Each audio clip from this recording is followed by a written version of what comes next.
as a candidate, as somebody from the college or as a TPO from a college, how do we get this aligned? तो उसको अपनी professional life में arrange marriage करनी चाहिए या love marriage?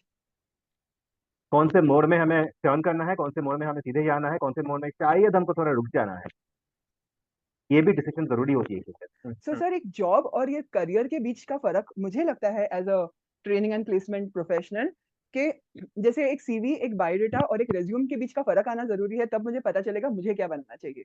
I think ये planning school से शुरू होनी चाहिए, कॉलेजेस में तो बाकायदा होना चाहिए, क्योंकि उसके बाद जब कॉर्पोरेट के लिए आते हैं बच्चे, तब ये कंप्लीटली वो लोग लॉस होते हैं। तरक्की इज वेरी पर्सनल।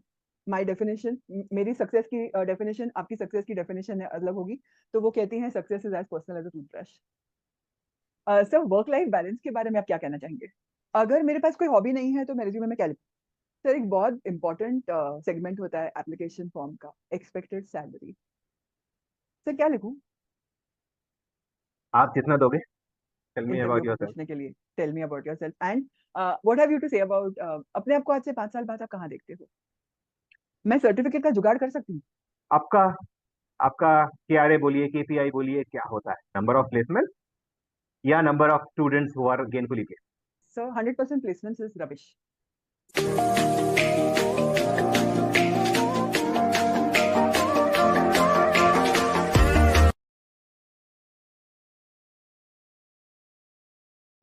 नमस्ते and welcome to another episode of the up to skills show. मैं हूं आपकी होस्ट और दोस्त Aditi.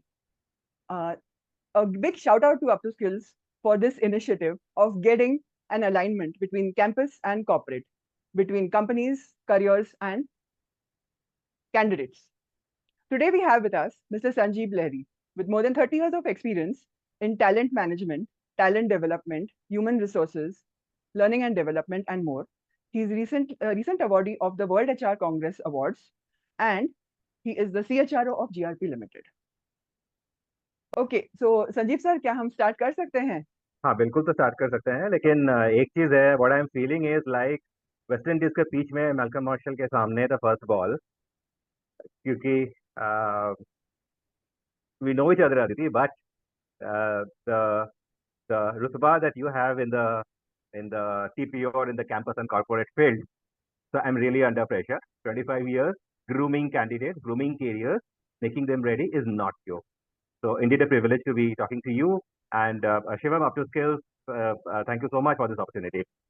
Absolutely, Up to Skills is really doing a wonderful job, and it is very, very important that colleges and candidates understand organizations, organizations understand colleges and candidates, and I think that's what we are here for today. Okay, so Sanjeev sir, you have more than आपको 30 साल का experience है recruitment, employee cycle management, and so on and so forth. So is there any एक कोई particular चीज है जिससे आप opening करना चाहेंगे? हाँ, 30 साल हो गए, गिने तो नहीं थे, ना ही ये प्लान था। और जब मैं पढ़ रहा था तब मुझे मालूम नहीं था कि मैनेजमेंट क्या होता है और HR क्या होता है, very honestly, because I wanted to be a doctor, that too in the army. Now the only exam that I really, the only entrance that I really focused on, ये होता है ना, वो पूरा दिल जान लगा कि आप किसी एक ही मकसद पे फोकस रखते हो, that was AFMC, armed forces medical college entrance exam. हाँ जी। अब रिटर्न तो पास कर लिया, लेकिन हाँ। जब जब मेरी 12th की मार्क्स आई तो 2 मार्क्स कम पड़ गए, then the to be qualifying, वो निकल गया हाथ से। So, but yeah, then did whatever little bit. I studied zoology. While out there, I got to know that चलो ये पर्सनल मैनेजमेंट का भी एक फील्ड आता है, जो मुझे कभी थोड़ा अच्छा लगा, इंटरेस्टिंग लगा, and that's how I got into it. Okay. While I was passing out, um, the job market was absolutely bad. It was really, really bad. Oh, oh, okay. And also was situations in some parts of the country. So my first job, first campus offer, if I may, was for the tea gardens, the personal officer, or junior welfare officer for a particular, a very well known tea company in Assam, and Assam was very volatile those days, so घर से ज़्यादा तो मिली नहीं जाने का. So then did something of my own, did one more management that was into marketing, and very early in life understood that I will be a very, very awful marketer अगर मैं उसी career में गया. Okay. And then wrote some exams, like जो हमारे ज़माने में होती थी, employment news का, एम्प्लॉयमेंट न्यूज करके एक पेपर आता था, उसमें एक फॉर्म होती थी, हम गवर्नमेंट को 100 रुपया देते थे हमारे एप्लीकेशन प्रोसेस करने के लिए, डिमांड ड्राफ्ट के तहत, right, all those things we did, got into the Videsh Sanchar Nigam, into HR, and that's how. उसके बाद karma बनती गई, मैं भी बढ़ता गया, as simple as that. So it was not planned as that way. It was one conscious choice made that I am not going into the field that I was absolutely uncomfortable with, and then got in. Therefore, my only 2 cents, if I have to leave for today's candidate, is trust your instincts. जो आपके दोस्त कर रहे हैं, या जो जो आपको आपको प्रेशर किया जा रहा है करने के लिए, थोड़ा सा सोच लो. जो आपको अच्छा लगे वही करो. अगर आप काबिल हो तो उसकी कोई कमी नहीं होगी, whichever field you think. बहुत सही और अच्छी बात कही सर आपने. As somebody who is taken care of this student training and development, in fact should I call it employ readiness. Okay sir, मुझे एक बहुत बड़ी दिक्कत आती है, दिक्कत नहीं बोल सकते, मैंने जब शुरू किया था अपना करियर तब वो दिक्कत आती थी, आज आई थिंक हमें उसकी आदत पड़ गई है. सर सबसे बड़ी प्रॉब्लम एक है, मेरे को ना कॉफी बनाना बहुत पसंद है, बट द पॉइंट इज मेरी कॉफी अच्छी नहीं बनती, मेरी सिर्फ चाय अच्छी बनती है. तो मुझे क्या करना चाहिए? या तो मैं कॉफी बनाना सीखूं या फिर चाय बनाना ले लूं. आई मीन इसको अगर मैं ट्रांसलेट करती हूँ तो I love to do marketing, I want to do marketing, but I am not a cut out for marketing. As a candidate, as somebody from the college or as a TPO from a college, how do we get this aligned? Okay, तो देखो, एक होती है ना कि now this is something. Okay, ये मैंने Africa में सीखा था. एक कहावत वहां पे बोली जाती थी कि ट्रांसलेटेड इनटू इंग्लिश इज कि it takes a village to groom a child. हाँ, एक गांव की जरूरत होती है, क्योंकि एक बच्चा को एक गांव मिलकर पालते हैं. अगर रिजनेबल ट्रांसलेशन हुआ इससे तो. सिमिलरली अगर हम कैंडिडेट की बात करें, अगर हम बच्चों की बात करें, college going students, it is, तो फिर वहाँ पे कॉलेज की एक रोल होती है, टीचर्स की एक रोल होती है, काउंसलर्स की रोल होती है, पेरेंट्स की रोल तो बकायदा होती है. हाँ, एज पेरेंट्स हम ये नहीं बोल सकते कि चलो इस कॉलेज में भेज दिया तो बाकी सब कुछ कॉलेज देख लेगा, या वो प्लेसमेंट ऑफिसर की काम है कि मेरे बच्चों को यही सैलरी में इसी ऑर्गेनाइजेशन में प्लेस करना, होता नहीं है. बट सबसे पहला ये जरूरी है कि एज की आई मीन द टीचिंग कम्युनिटी, जो हमारे टीचर्स हैं, वो ओपनली बात करें कैंडिडेट के साथ कि आपका आपका स्ट्रेंथ किसमें है और आप क्या बनना चाहते हैं. थोड़ा सा अगर ये करियर प्लानिंग हो जाए शुरू से, बिकॉज हमको ये चीज मानना, ये चीज समझना जरूरी है कि मेरा स्ट्रेंथ किसमें है, नंबर वन, कि मैं क्या करना चाहता हूँ, मैं किसमें काबिल हूँ, मेरे काबिलियत किसमें ज्यादा है. एक is first is this. Second thing is कि जो भी मैं करने जा रहा हूँ उसका इंपॉर्टेंस आज मार्केट में क्या है. अगर हम खुद के बिजनेस करें तो बात अलग है, लेकिन अगर हमको जॉब मार्केट की तरफ जाना है तो हमको ये देखना है कि भाई जॉब मार्केट में जरूरत क्या है, व्हाट आर दो स्किल्स, वो वो क्या स्किल्स लेना चाहते हैं और वहां पे क्या चेंजेस हो रही है. इसीलिए आई मे बी, मतलब मैं शायद थोड़ा आगे की बात अभी बोल रहा हूँ, बट इसीलिए द कॉर्पोरेट और एकेडेमिया का जो रिलेशनशिप है और इनका जो बेसिकली हमको साथ में काम करना पड़ेगा. हम कर भी रहे हैं, ऐसा नहीं हो रहा है, बट शायद थोड़ा सा और ज्यादा. और बच्चों को ये समझना जरूरी है कि मेरा दोस्त ये कर रहा है, मतलब ये जरूरी नहीं कि मैं भी वो कर लूँ. अगर सही बात. अगर मेरा दोस्त अच्छा कॉफी बनाता है तो जरूरी नहीं कि मैं चाय कॉफी कुछ ना बनाऊं, मैं शायद खिचड़ी बनाऊं, या फिर मैं कुछ बनाऊं ही ना. राइट क्या, राइट. सारे स्किल्स की एक जरूरत होती है, सारे स्किल्स के लिए मार्केट है, सारे स्किल्स के लिए अपॉर्चुनिटी आज की तारीख में. जो शायद हम जब पढ़ रहे थे, जब हमारी इनिशियल डेज थी, हम कॉलेज से पास हो रहे थे, शायद वो हम उतना बोल नहीं पाते थे. आज की तारीख में ऑप्शंस एकेडेमिया में बहुत है, और उसके रिक्वायरमेंट, उसकी जरूरत कॉर्पोरेट में भी बहुत है. तो कोई भी काम या कोई भी नॉलेज, कोई भी पढ़ाई छोटी बड़ी है नहीं. काबिल बनो. वो 3 इडियट का डायलॉग था ना, मैं डायलॉगबाजी नहीं करता हूँ, मुझे मालूम नहीं है वो, but then something was that कि अगर आप एक्सलेंस के पीछे भागोगे, अगर आप अपनी काबिलियत बनाओगे तो वो रुतबा आपकी आ जाएगी. सर तो इसी चीज को कंटिन्यू करते हुए, प्रोफेशनल लाइफ में एक विद्यार्थी को जो ट्रांजिट कर रहा है, मतलब एक फेज उसका पढ़ाई का है, उसमें से वो कॉर्पोरेट स्पेस में, जॉब स्पेस में, करियर स्पेस में ट्रांजिट कर रहा है, तो उसको अपनी प्रोफेशनल लाइफ में अरेंज मैरिज करनी चाहिए या लव मैरिज? ये बहुत ही टफ है सवाल.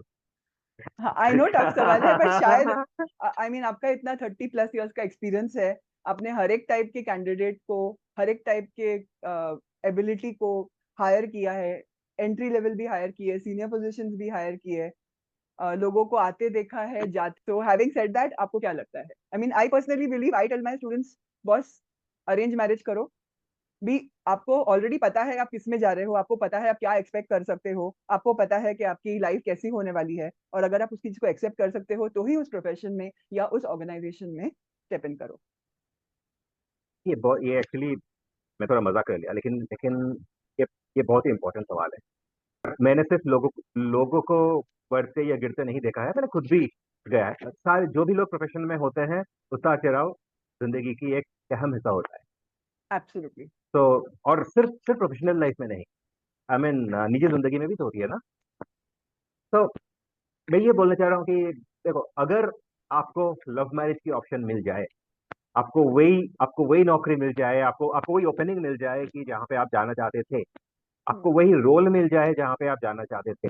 और ये मैं दो वर्ड अलग कर रहा हूँ, एक एक नौकरी, द जॉब, द ऑर्गेनाइजेशन, और दूसरा द रोल। क्या?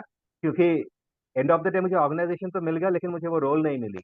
बहुत बहुत मुश्किल होने वाली है जिंदगी में। सिमिलरली मुझे मुझे वो रोल मिल गया, लेकिन एग्जैक्टली वही ऑर्गेनाइजेशन नहीं मिली। हो सकता है कि वो अच्छा हो आपके लिए। तो इट इज लाइक दिस। तो जैसे मैं खुद भी समझता हूँ कि ये जो डिसीजन है, ये भी एक गैम्बल है।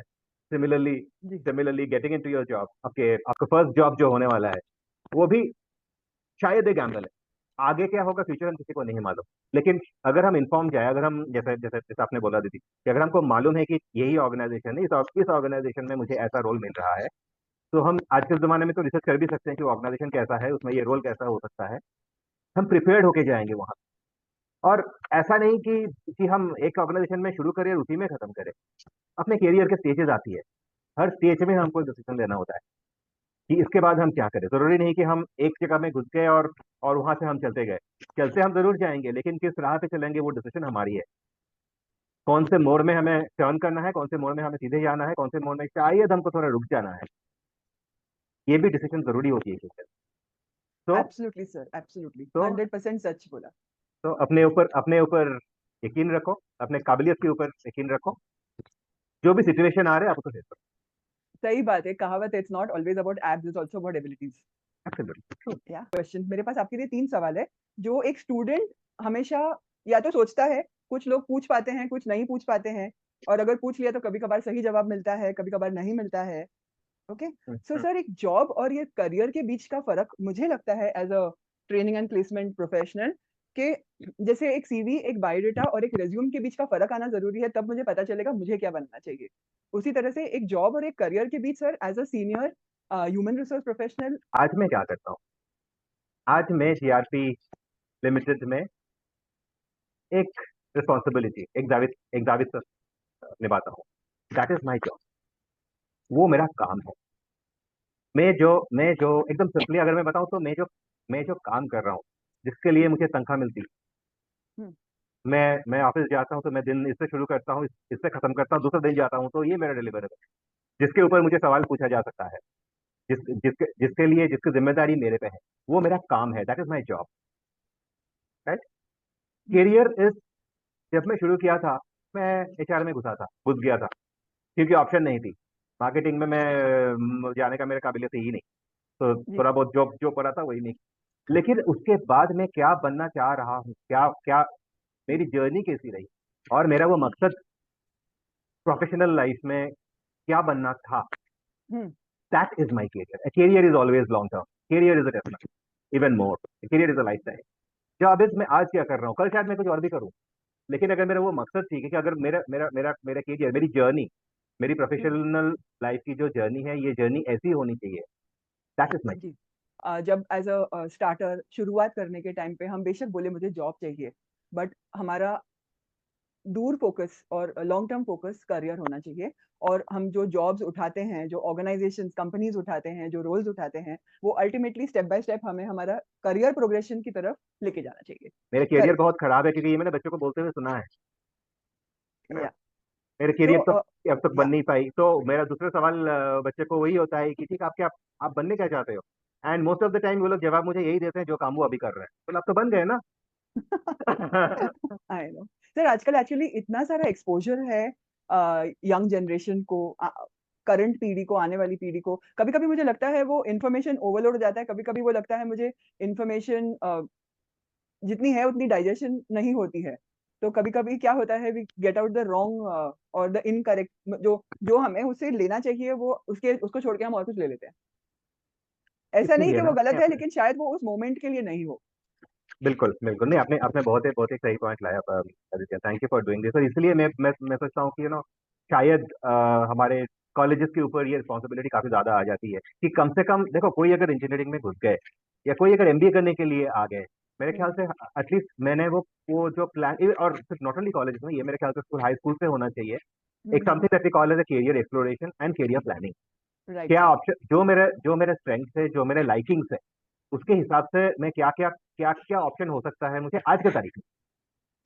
10 साल बाद क्या होगा ना किसी ने देखा है, ना कोई देखेगा, लेकिन आज आज के इंफॉर्मेशन जो अवेलेबल है हमारे पास, इससे जो मेरे काबिलियत है, जो मुझे अच्छा लगता है करने के लिए, जो मैं करना चाहता हूँ, तो क्या ऑप्शन हो सकते हैं और उसके तरफ मैं कैसे बढ़ूँ। आई थिंक ये प्लानिंग स्कूल से शुरू होनी चाहिए, कॉलेजेस में तो बाकायदा होना चाहिए, क्योंकि उसके बाद जब कॉर्पोरेट के लिए आते हैं बच्चे, तब ये कंप्लीटली वो लोग लॉस होते हैं। उस टाइम में कंपैरिजन क्या होता है, पेरेंट्स ने क्या बोला है, दूसरे टीचर्स ने क्या बोले होंगे, या मेरे फ्रेंड्स क्या कर रहे हैं। हाँ, बाकी ये उनकी सारी जिंदगी, कैटेगरीज उनकी आनी सोच ही है, वो नहीं आपकी चाहिए। नहीं है, right. Right. And because it वो आपकी जर्नी है, आपके पेरेंट्स, फ्रेंड्स या टीचर्स की जर्नी नहीं है। बिल्कुल। सो टू समराइज दिस सेगमेंट, कि मुझे चाय बनानी चाहिए या कॉफी बनानी चाहिए, इरिस्पेक्टिव वो मुझे क्या बनाना पसंद है, आपने बिल्कुल सही कहा, वो आपकी जर्नी है और आपको आपकी काबिलियत के हिसाब से अपनी अपॉर्चुनिटीज का रास्ता बनाना चाहिए। एंड मोस्ट इम्पॉर्टेंट इज आप जो करना चाहते हो और आप जो अभी हो, उसके बीच एक सफर है जो आपको तय करना है। अब ये सफर तय करते वक्त सबसे पहली चीज आती है कि आपको एक कंपनी में अपॉर्चुनिटी कैसे मिले। तो इसमें दो सेगमेंट है मेरे हिसाब से। एक तो ये है कि किसी कंपनी में इंटरव्यू में जाने के लिए सबसे पहले मुझे मेरा सीवी, रेज्यूमे देना पड़ता है। तो आप उस पर थोड़ा सा अपना इंसाइट बताएंगे कि एक एक सीवी में क्या क्या होना चाहिए, एक बायोडाटा में या फिर एक रेज्यूमे में क्या क्या होना चाहिए। अगर मैं मार्केटिंग जैसे रोल में जा रहा हूँ, अगर मैं एचआर जैसे रोल में जा रहा हूँ, फाइनेंस, या फिर फॉर दैट मैटर कोई भी रोल में जा रहा ओके, देखो मैं उससे भी एक स्टेप पीछे जा रहा हूँ कि सबसे पहले तो मैं ये उम्मीद करता हूँ कि कैंडिडेट को मालूम है कि किस फील्ड में जाना है। हूँ। जी। ठीक है, तो जिस फील्ड में जाना है, उस फील्ड के लिए कुछ चीजें जो बिल्कुल बेसिक होंगी। जैसे हम्म कि अगर मुझे मार्केटिंग, अगर मुझे सेल्स मार्केटिंग में जाना है, से हम्म। मैं थोड़ा कॉम्प्लेक्स एग्जाम्पल ले लिया, बट ठीक है, let me build on this. कि ओके। जब अगर मुझे सेल्स मार्केटिंग में जाना है, तो हम्म मुझे शायद मार्केट फोरकास्टिंग आना चाहिए, मुझे हम्म सेल्स रिपोर्ट्स आना चाहिए, मुझे सेल्स आना चाहिए, सेल्स एनालिसिस थोड़ा बहुत तो आना चाहिए, तो क्या हम्म। मुझे सेल्स और मार्केटिंग के बीच का फर्क जानना पता चाहिए, होना चाहिए। वो पता होना चाहिए। हाँ। सेल्स एंड मार्केटिंग का जो मेन एसेंसी शुरू ही होती है वहां से। ऐसा नहीं हो हम्म। सकता कि आप सेल्स मार्केटिंग में जाओ और आपके और टारगेट करके एमएससी ना रहे, होगा ही नहीं। लेकिन ओके। अगर आप, तो ये सारे बहुत बेसिक। सेकंड इज जो, और हम अप्लाई करते हैं एक जॉब एडवर्टाइजमेंट के ऊपर, आप जॉब डिस्क्रिप्शन बोल सकते हो उसको। जब कंपनियां कॉलेजेस में आती हैं, कैंपसेस में, तो भी हम बोलते हैं कि हमें इस तरह की चाहिए, है ना, ये जी हमारी रिक्वायरमेंट है। जी और हमारे जॉब में ये चीजें हो सकती है जो हमारे लिए अहमियत रखती जी। है, वो पढ़ो। क्योंकि अगर आपका सीवी, रेज्यूमे, बायोडाटा, कुछ भी नाम बताओ आज के पहले, just to make it simple, या। जब मैं रिक्रूटमेंट के लिए जाता हूँ, जब आपका पेपर मेरे सामने आता है, जब आपकी प्रोफाइल मेरे सामने आता है, मेरा सबसे पहले मेरा आंख उसी में घूमता है कि जो मुझे चाहिए वो आप में है कि नहीं। और वो आपको, सर आप क्या, से फॉर एग्जांपल, जस्ट एक एग्जांपल के लिए, मैंने आपकी ऑर्गेनाइजेशन में, मैं एमबीए एचआर हूँ या मैं ग्रेजुएट हूँ या फिर मैं अंडर ग्रेजुएट हूँ, मैंने आपकी कंपनी में एक एचआर इंटर्नशिप के लिए अप्लाई किया है या फिर एक एचआर एग्जीक्यूटिव, एचआर ट्रेनिंग के लिए अप्लाई किया है, तो आप मेरे रेज्यूमे में क्या ढूंढोगे सर? मैं दो चीज ढूंढूंगा, एक तो आपका इंटरेस्ट क्या है, हाँ। तो दूसरा कि अगर आप एचआर में आना चाहते हो, तो आप अब तक एचआर में क्या क्या किए हो। ओके। अभी आप फ्रेशर हो, आप अंडर हो, हाँ। ठीक है, या फिर इवन इवन इवन इफ आप पोस्ट ग्रेड हो, तो आप अभी भी पढ़ाई कर रहे हो, you still hmm student, right. तो हम्म कम से कम आपने इंटर्नशिप क्या किए हैं। अगर आप हम्म एचआर में आना चाहते हो, लेकिन आपके इंटर्नशिप मुझे दिखा रहे कि आप शायद मार्केटिंग कर रहे हो या फाइनेंस कर रहे हो या कुछ और कर रहे हो, तो मेरे में सवाल वही आएगा कि आप एचआर में क्यों आना चाहते हो, आपकी सीवी तो वो बता नहीं रही, हम्म। राइट। Got it. दूसरा दूसरा और अगर आपने मेरा जॉब एडवर्टाइजमेंट के ऊपर अप्लाई किए हैं, आई हम्म मीन किए हो, और मेरे जॉब जो और मेरे शायद रिक्वायरमेंट थी जिनको एनालिसिस आना चाहिए, उनको शायद एक्सेल में थोड़ा ज्यादा काबिल होने चाहिए, उनके प्रेजेंटेशन आने चाहिए, उनको लेबल हम्म लॉज आने चाहिए, अगर आपके राइट, सीवीज में वो चीज नहीं है तो आपके शॉर्टलिस्ट होने का चांस बहुत कम हो जाता नहीं है। है। इसका इसीलिए इसीलिए हाँ, इसीलिए द ट्रिक इज हाँ, कि आप जो भी पेपर बनाओ आप उसको सीवी कहो। फर्क है, सीवी रिज्यूमे बायोडाटा ये सारे अलग चीजें होती है, मैं आता हूँ उसमें। बट हाँ, आप जो भी आपका एप्लीकेशन बनाओ उसके साथ आप जो भी अपना प्रोफाइल करोगे, भेजोगे, वो वो प्रोफाइल आप जो जॉब के लिए आप अप्लाई कर रहे हो उससे हुँ, बहुत नजदीक होनी चाहिए, उससे बराबर होनी हुँ, चाहिए। क्योंकि एक रिक्रूटर के लिए सबसे पहला कैंडिडेट का पहचान उनका वो पेपर है। अभी मैं आता हूँ, सीवी क्या है, रिज्यूमे क्या है, जी, बायोडाटा ब बहुत पुराना टर्म है, ब्रिटिशर्स की टर्म है, जहाँ पे हम और बायोडाटा जो टर्म है ये आर्मी से आ रहा है, जी, राइट? तो बेसिकली उसमें हम बोलते हैं it is a it is biodata का full form is biographical data, biological data बोल सकते हो। मैं कितना ऊंचा हूँ, मेरी छाती कितनी चौड़ी है, ब्ला ब्ला ब्ला, है ना, मेरी वजन कितनी है वगैरह। तो राइट, बायोडाटा टर्म आज के जमाने में प्रोफेशनल वर्ल्ड में यूज नहीं होता। हुँ, अभी फर्क रहा सीवी करिकुलम विषय, जनरली एक थोड़ा सा लंबा डॉक्यूमेंट होता है जहाँ पे पूरा डिटेल्स दिया जाता है कि मेरी मेरी पढ़ाई क्या है, मैं क्या पढ़ा हूँ, मेरी एक्सपीरियंस एक्सपोजर क्या है, मैंने क्या क्या हुँ, प्रोजेक्ट किया है, मैंने आई मीन क्या क्या इंटर्नशिप किए हैं, हुँ, मैंने क्या क्या सर्टिफिकेशन किए हैं, and so on and so. Hmm, hmm, resume, French word, in short, आप या, सीवी में जो लिख रहे हो उसी का एब्सोल्यूट बुलेट पॉइंट वाला जो चीज होती है एक पन्ने में जनरली, हुँ, उसी को हम कहते हैं रेज्यूमे। अभी आप परफेक्ट, अभी आप जॉब के लिए, आपका एप्लीकेशन के लिए आप क्या सबमिट कर रहे हैं वो आपके ऊपर है। लेकिन हुँ, दो चीज याद रखना।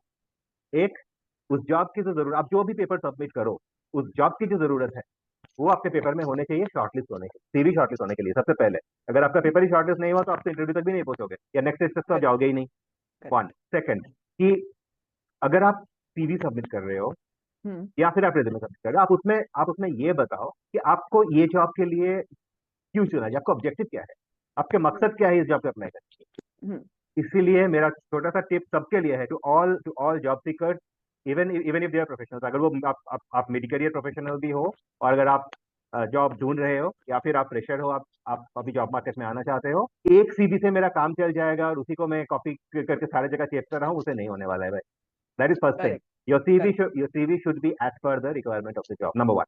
हुँ, सेकंड इज कि आज मोस्टली आज की तारीख में जहाँ पे ऐसे बल्क रिक्रूटमेंट होती है, जहाँ पे ऐसे आई मीन कैंपस प्लेसमेंट, या फिर ये ज्यादा लोग एक साथ हम रिक्रूटमेंट करते हैं, ज्यादा पोजीशन तो हम एक साथ में रिक्रूटमेंट करते हैं, जनरली हम कोई सॉफ्टवेयर के यूज करते हैं तो सीवी को छांटने के लिए, चुनने के लिए, छांटना अच्छी बात नहीं है, जी, जी, चुनने के लिए। वेरी लेकिन इम्पोर्टेंट, और वो ये मशीन है ना, मशीन को सिर्फ कीवर्ड समझता है। अगर मेरा सीवी में ह्यूमन रिसोर्स नहीं है, एचआर नहीं है, और अगर मान लो मेरा पोजीशन है एनालिटिक्स, एनालिटिक्स टर्म नहीं है, एक्सेल टर्म्स नहीं है, तो मेरी वो सीवी नहीं मशीन चुनी जाएगी, मशीन को समझेगा नहीं कि आप कैंडिडेट हो।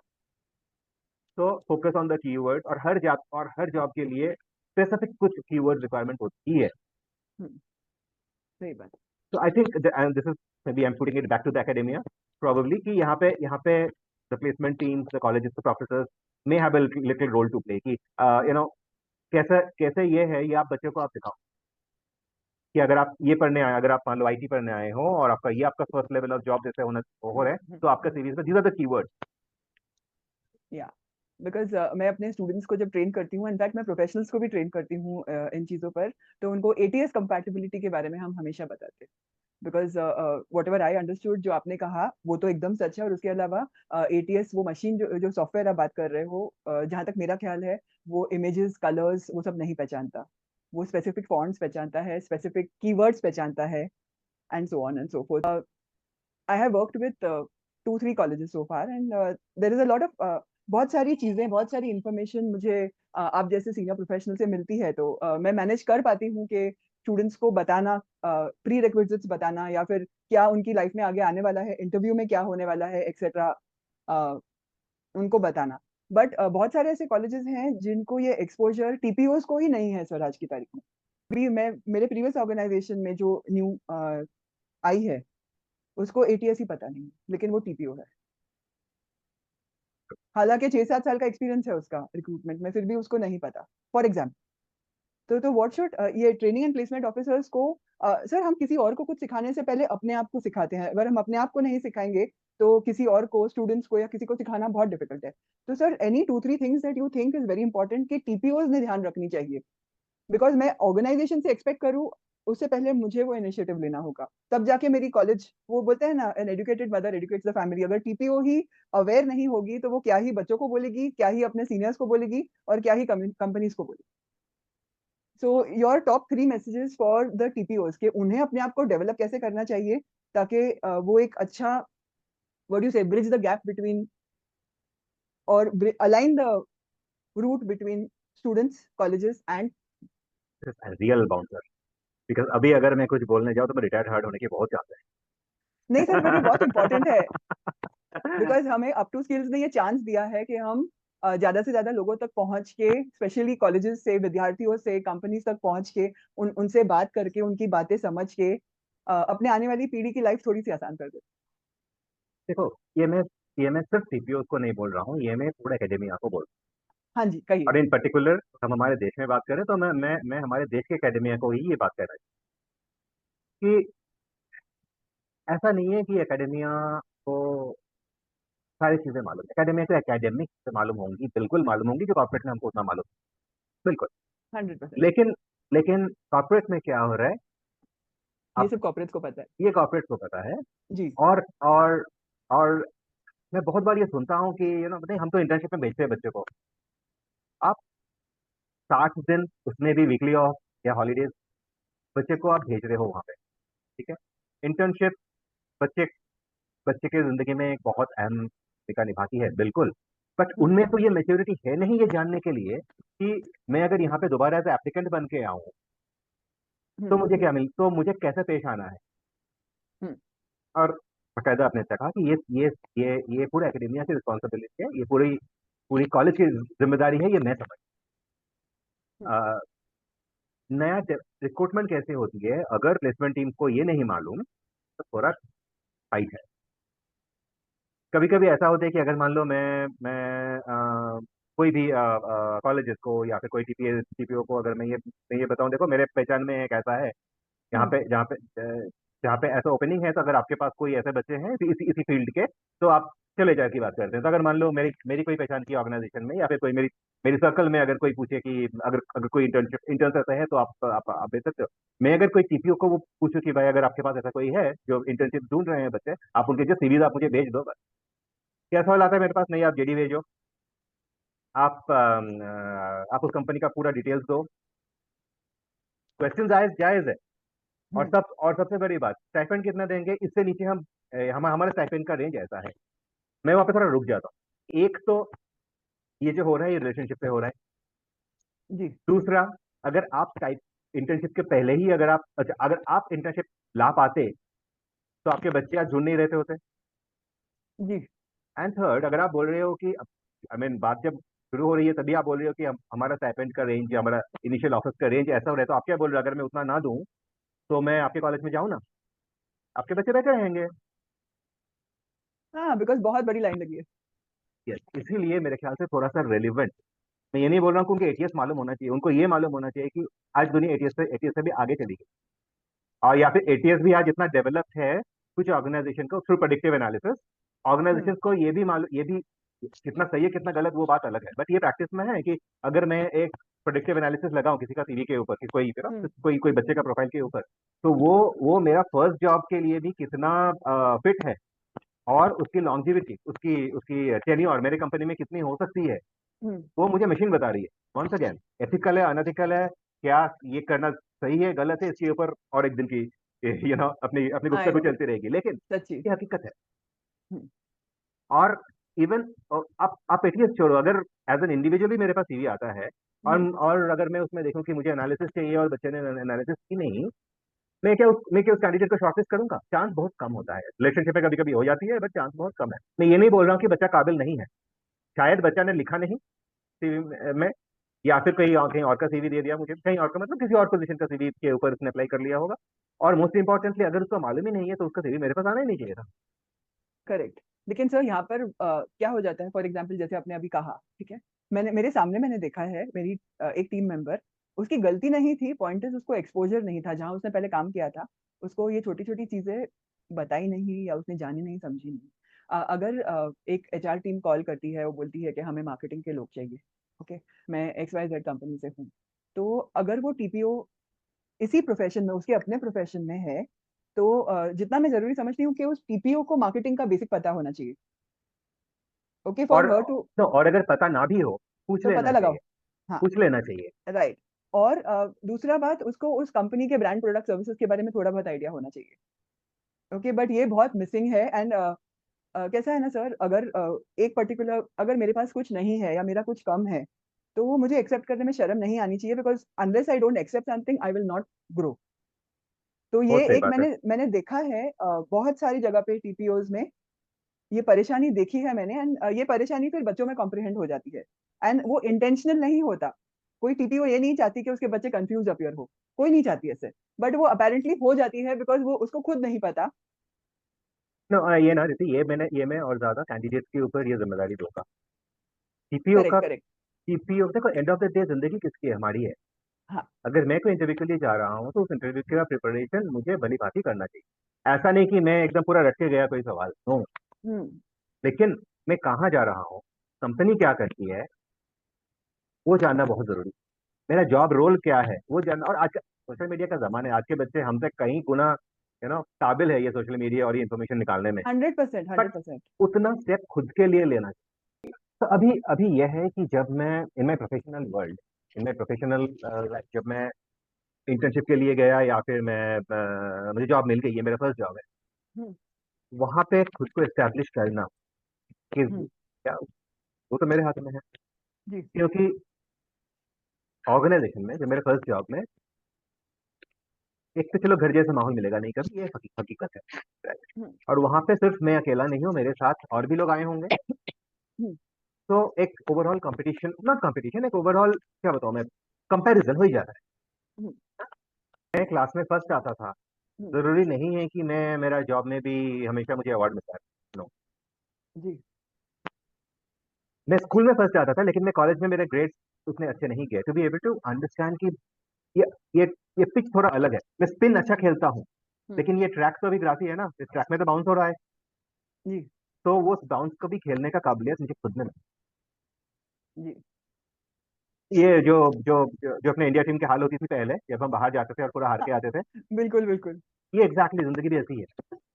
मेरा करेक्ट, स्कूल एकदम। बहुत अच्छा था, मैं स्कूल में हमेशा टॉप आता था, लेकिन कॉलेज में आया तो कुछ और, मैं मुझे वो भी पहला कुछ सेमेस्टर में उतने अच्छे ग्रेड नहीं आए, तो मैं कुछ और सोचने लगा। बिल्कुल, जिंदगी बहुत अनमोल है भाई, और ये आपके हाथ करेक्ट, में है। करेक्ट। थोड़ा सा प्रैक्टिस करो, थोड़ा सा नया नया ट्रिक्स आप सीख लो। सिमिलरली, अगर आप जॉब में जा रहे हो हम्म, और आपको कुछ चीज आ नहीं रही, हम्म, देखो एक्सपेक्टेशन तो बहुत होती है ना, जब हम रिक्रूट करते हैं, जब हम आई मीन कोई कोई भी नए पोजीशन के लिए हायरिंग करते हैं, तो हम्म, कॉर्पोरेट में एक होता है ना कि I mean hit the ground running, कि हाँ, आज एकदम आप आते ही आप एकदम हाई परफॉर्मर हो जाओगे। वो भी नहीं है, वो हमारी भी गलती है। लेकिन अगर आपको कुछ से समझ में नहीं आ रहा है, आप बात करो, आप पूछो। अगर आपको हेल्प चाहिए कुछ चीज जानने के लिए, वो आप मांगो। उसमें कोई कोई शर्म की कोई बात नहीं। एंड ऑफ द डे काबिल आपको बनना है।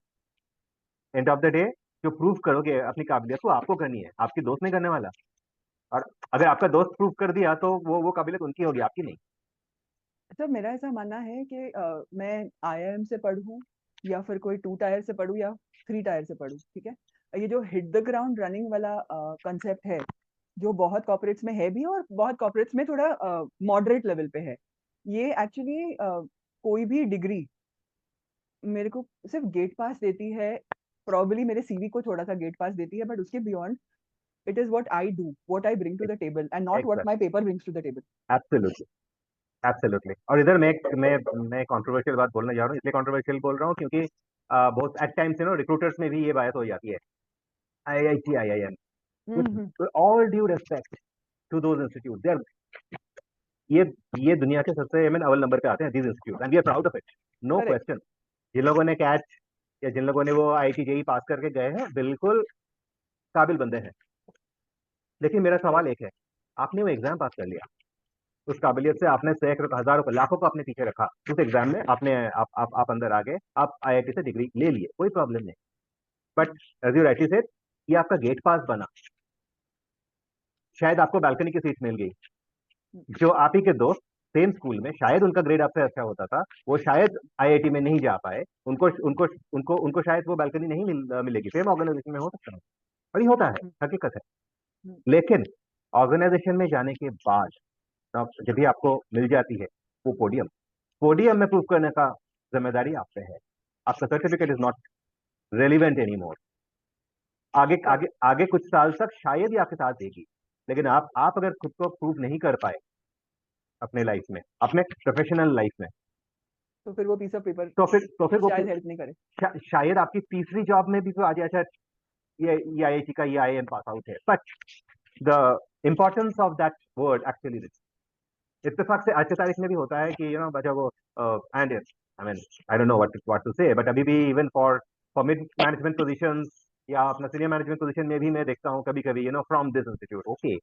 बट अगर मान लो किसी के पास 15 20 25 साल की एक्सपीरियंस, तजुर्बा है उनके पास, और अकॉम्प्लिशमेंट ऑलरेडी है on the professional field, I think the degree is good to have, the paper is definitely good to have, it will decorate the wall much more than what actually it will bring to the ground.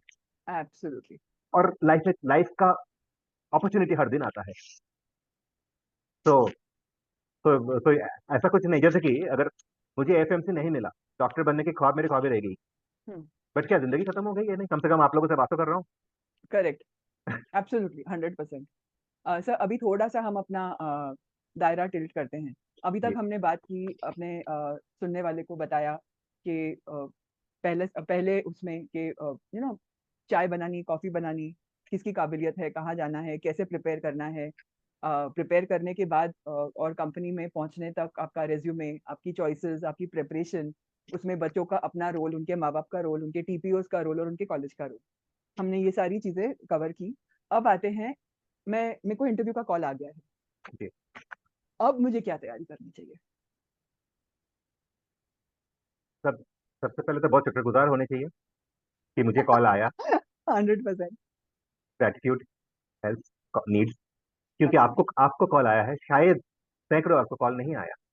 हम्म, हाँ, उसके बाद दोबारा आप देखो कि उस job की requirement क्या है, दोबारा देखो कौन सी ऑर्गेनाइजेशन, थोड़ा सा रिसर्च करो, अगर किसी को पूछना है तो पूछो।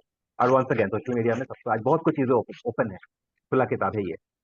आपके आपके आपके रिलेशनशिप बनाओ, आपके देखो आपके चैनल में कोई ना कोई जरूर मिल सकते हैं जो हम्म, वहां पे शायद काम कर रहे हो, थोड़ा ऑर्गेनाइजेशन के बारे में रिसर्च कर लो। हम्म, जिस जैसे आपने बताया ना कि मैं सब कुछ तो कर लिया, लेकिन मुझे पता चला कि मेरा मेरा जॉब लोकेशन, वो आई मीन कंपनी का हेड ऑफिस तो मेरे घर से नजदीक है, लेकिन मेरा जो जॉब लोकेशन है वो दूसरे सिटी में है। ये रिसर्च करेक्ट। पहले कर लो, जो जॉब है हम्म, उस जॉब के लिए क्या सवाल आ सकता है, ये ट्रिक है एक। अपना अपना को पायलट या जीपीटी साहब हमको बता देते हैं कि ऐसा पूछा जा सकता है। हाँ, हाँ, हमारे हमारे सवाल अच्छे सही होने चाहिए, I mean the prompt should be correct और close by to get a I mean better match of the response hmm, from AI. AI का यूज कर लो, कुछ ऐसे सवाल देख लो क्या है उसमें उसमें उसमें से।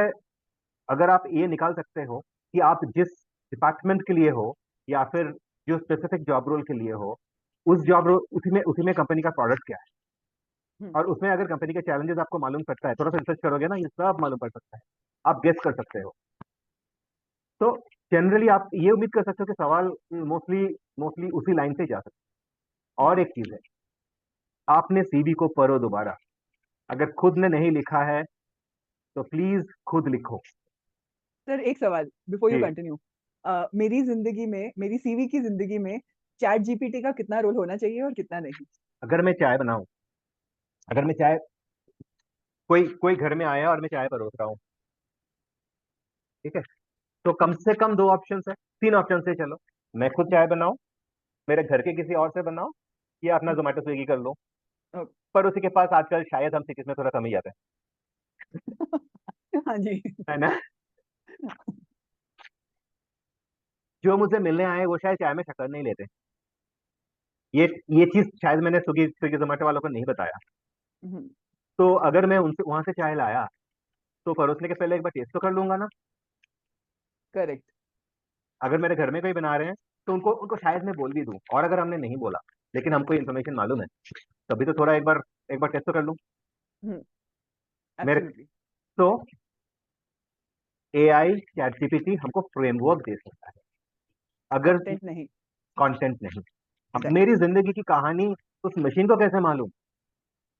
एक प्रोजेक्ट में मैंने क्या किया, मैंने क्या कंट्रीब्यूट किया, मेरे रोल ने उस प्रोजेक्ट में क्या रंग लाई, ये उस मशीन को क्या मालूम? या मेरे कोई भी मैं once again all due respect to the professional CV writers, ये लोग सीरियसली, ये लोग सीवी का I mean they really do a good job, they do a very I mean ये किसी और की जिंदगी लिखना आसान नहीं है।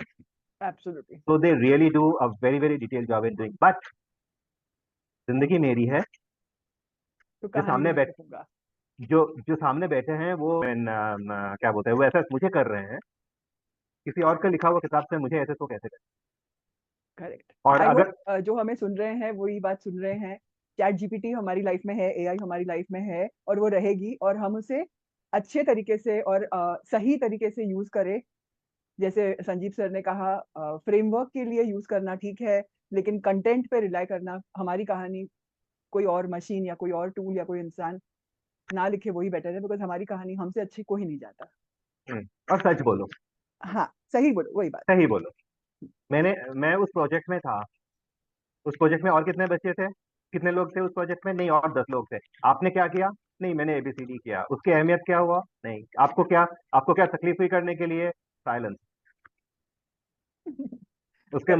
उसके मतलब आप वहां पे अटेंडेंस थे, आप वहां पे प्रेजेंट थे। आपकी बात सुन के मुझे एक इंसिडेंट याद आया। एक हमारे लोकेलिटी में, मतलब बांद्रा में, there is one institution, education institution, वो मीडिया एजुकेशन इंस्टीट्यूशन थी। उसके ओपनिंग में मुझे बुलाया गया था। वहाँ पर नसरुद्दीन शाह नसीर जी थे, एंड वो ऑडियंस को एड्रेस कर रहे थे।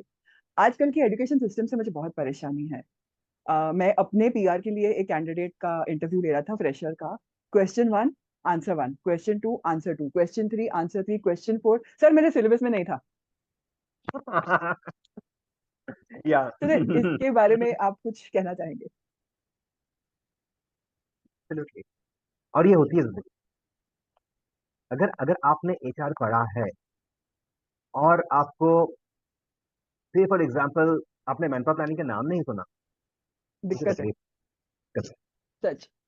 आपको टैलेंट मैनेजमेंट मालूम है, लेकिन टैलेंट मैनेजमेंट में क्या क्या चीजें हो सकती है, होती हैं, आपको वो नहीं मालूम। नहीं, my professor left, excuse me, आपके पास तो मेरे किताब थी क्वेश्चन में ना? नहीं है। एग्री। आपके पास तो किताब थी। करेक्ट। मुझे मुझे मेरे तक तकलीफ और बढ़ जाती है अगर अगर अगर ऐसे कोई कैंडिडेट आते हैं और वो पोजीशन टैलेंट मैनेजमेंट में हो, हम्म। तो मैं क्या बात करूं उनके साथ? बिल्कुल। और उसके पहले शायद जो कैंडिडेट मुझसे मुझे मुझे बता भी चुके होंगे, नहीं मुझे यही करना है, मुझे मुझे ये बहुत अच्छा लगता है। एक्सक्यूज मी, तब कहीं पे तो भाई 2+2 हो नहीं रहा है, 2+2 6 हो रहा है अभी। Exactly, exactly. सर, अब अभी इसके आगे के स्टेप में चलते हैं। तो मैं आपके पास इंटरव्यू देने आ गई। जी। ओके।